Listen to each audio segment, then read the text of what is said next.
बोला हिरण्यकश्यपु, अरे मूर्ख, तू तो मेरे कुल को विनाश करने के लिए पैदा हुआ है। आज तुझे मैं छोड़ने वाला नहीं हूं, लेकिन तुझे मारने से पहले तेरे मैं उस नारायण को देखूंगा जिसका तू अभी कीर्तन कर रहा था। बता, तेरा नारायण कहां है? छोटा सा बेचारा नन्हा सा भक्त प्रहलाद के मुख से निकल गया, पिताजी मेरे भगवान नारायण ना हर जगह है, हर जगह व्याप्त है। अच्छा, अगर वह नारायण हर जगह है तो बता, क्या तेरा भगवान इस खंभे में है? हाँ पिताजी, मुझे मेरा नारायण इस खंभे में भी दिखाई दे रहा है। चल ठीक है, अभी पहले तेरे भगवान को मारता हूं, फिर तुझे देखता हूं। और जैसे ही आवेश में क्रोध में आकर के गदा को उठाया और खंभे में प्रहार करना चाहा, खंभा गड़गड़ाने लगा, उससे जोर से भयंकर आवाज आने लगी और नरसिंह भगवान खंभे को चीर करके प्रकट हो गए। बोले नरसिंह भगवान की। इतना जोर से शोर हुआ, भगवान नरसिंह प्रकट हो गए।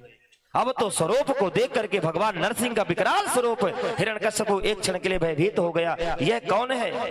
लेकिन मुझे तुरंत याद आया कि मैंने वरदान मांगा है।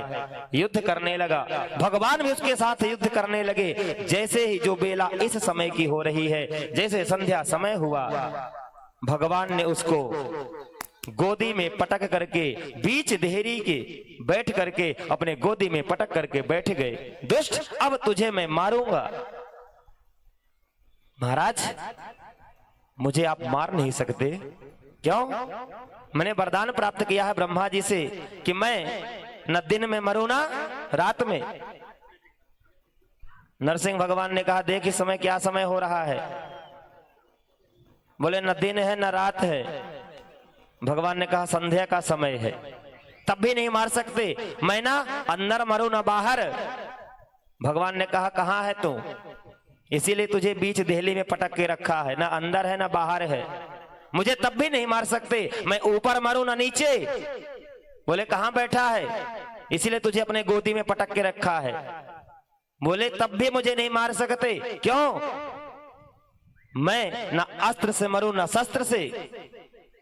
भगवान नरसिंह ने कहा, मैं तुझे न अस्त्र से न शस्त्र से नहीं मारूंगा, जो मेरे बड़े बड़े नाखून हैं मैं तुझे इन्हीं से मारूंगा। बोले तब भी महाराज नहीं मार सकते। क्यों? क्योंकि मैंने वरदान मांगा है, मैं किसी भी ब्रह्मा जी के बनाई हुई सृष्टि में मनुष्य से ना मरूं। बोल देख मैं तुझे क्या दिखाई देता हूं, मनुष्य लगता हूं?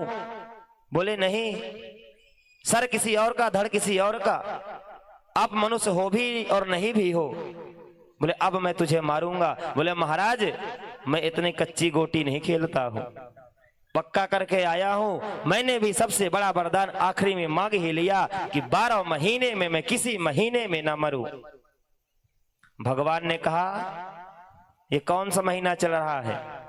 13वां महीना, जिसको पुरुषोत्तम मास कहते हैं, मल मास कहते हैं, अधिक मास कहते हैं। इस बार श्रावण में आने वाला है ना, इसलिए स्पेशल रूप से तेरे लिए मैंने यह 13वां महीना बनाया है। हिरण्यकश्यपु ने कहा महाराज, हमें पहले जानकारी नहीं थी कि महीना भी 13 होते हैं। मैं तो 12 के धोखे में रह गया, तब भी मुझे आप नहीं मार सकते। मैंने ब्रह्मा जी से वरदान मांगा था कि ब्रह्मा की बनाई हुई सृष्टि का कोई भी मनुष्य जीव मुझे नहीं मार सकता है। भगवान नरसिंह ने कहा दुष्ट, मुझे ब्रह्मा नहीं बनाता, ब्रह्मा को मैं बनाता हूं। अब तेरे सभी वरदान पूरे हो गए हैं, अब मैं तुझे मारूंगा। तुरंत भगवान नरसिंह जैसे ही प्रहलाद की तरफ देखा, आवेश में आ गए। इसने मेरे भक्त को बहुत अनेक प्रकार की यातनाएं दिया है। और तुरंत आवेश में आके नरसिंह भगवान ने उसके अंतड़ियों को फाड़ करके अपने गले में निकाल करके डाल दिया।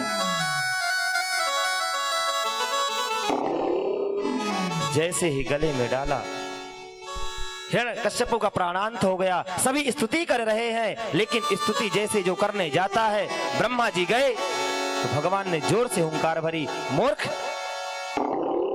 ऐसे नास्तिकों को, ऐसे सर्पों को विष पिलाने का काम करते हो, स्तुति करने आ रहे हो।